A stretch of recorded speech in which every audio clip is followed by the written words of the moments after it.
கதை கையடா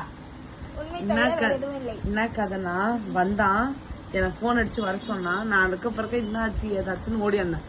இவன் என்ன வேலை பாத்துக்கிறான் தெரியுமா?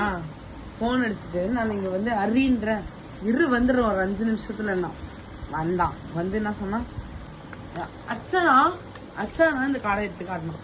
காடை எடுத்து வந்து காட்டினானே. சரி ஓகே ஏதோ இந்த புள்ள வந்து ஏதோ பாவப்பட்ட புள்ள நினைச்சுன்னு பார்த்தா கையோட இதை கூட்டின்னு போயிடுவோம் உங்க வீட்டுக்கு. ஏன்னா எனக்கு வந்து பிச்சை எடுத்தேன் 100 ரூபாய் பிச்சை எடுத்தேன். அந்த 100 ரூபாவையும் பிடிங்கிட்டான். தெரியும் இந்த பேலன்ஸ்ல 60 ரூபா இருக்குது. என்னால தாங்க முடியல. அவன் என்ன சொன்னானா நீ ஒரு 30 ரூபா போடு அதுவே எனக்கு போதும்னா. இப்ப என்ன சொன்னா நான் 80 ரூபா சொன்னேன்.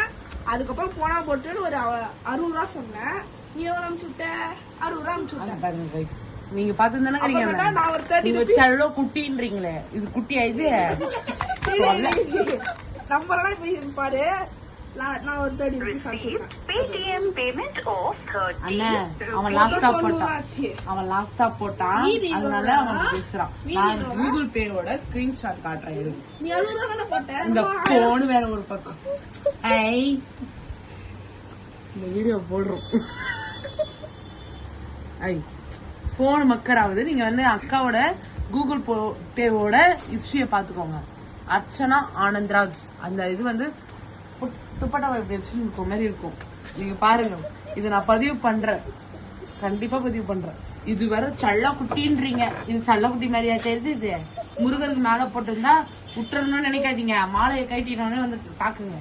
சம்மர் லீவுக்கு நாங்க கண்டிப்பா வருவோம். தாக்குங்க. அவன் மூட்டையெல்லாம் தூக்குவான். தூக்கி ஹெல்ப் பண்ணுவான். அதுக்கு அசிஸ்டன்ட் அங்க பாருங்க என்னென்ன திருடுறதுக்கு பாருங்க.